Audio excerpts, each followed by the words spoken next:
محمد یوسف استاد تعمیرگر است و زندگی خود را اساساً با کار تعمیرگری پیش میبرد. کار او از استادهای دیگر چندان فرق ندارد، اما او یک هنر دیگر دارد. محمد یوسف عاشق فلامنکو است و در لحظه های کوتاه تنفس گیتار به دست میگیرد.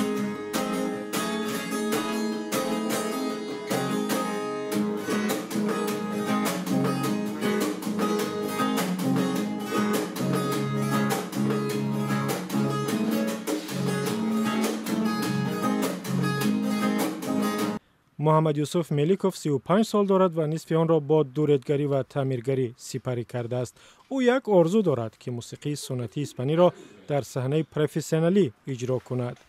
در فدراسیون روسیه فستیوال گذرانده میشه. میخواستم که مثلا در جمهوری ما هم خیلی به همین چیز مثال دقت جلب داده شود، چون که یک مثلا صنعتی است که صنعتی کهنه اروپایی هست. شاید که مثال مردم اونجا وقتی بینن که ما مردم تاجیکستان همین چیزا میفهمیم میدونیم، ممکن به یادم معقول شود.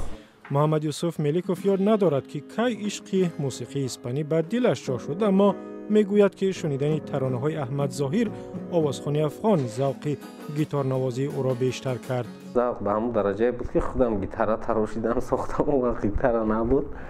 برای همین آهسته یاد گرفتیم، ثبت‌ها را گوش کردیم، ویدیو را گوش کردیم. نه که خود اسپانیا من یگون بار نبودم. برای همین البته میخواستم یگون به اروپا سفر کنم، موافق شرایط شود.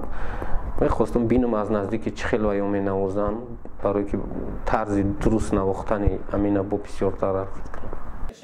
موسیقی فلامنکو در تاجیکستان به همه آشنا نیست و محمد یوسف میگوید آموختن آن نیز کاری سهل و آسان نیست.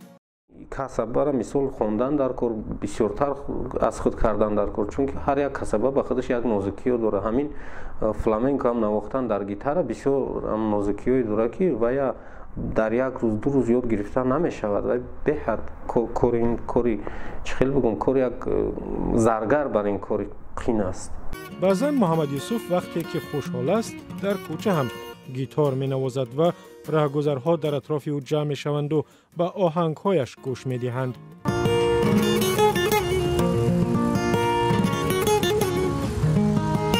ده ها افرادی هستند که این هنر را دارند و در کوچه ها از این کسب نان می یابند، اما محمد یوسف می گوید این هنر را برای دل خود آموخته است و نمی خواهد از روی آن پول کار کند. او می گوید اگر 2-3 نفر از گیتار نوازیش لذت ببرند خود را خوشبخت می حسابد.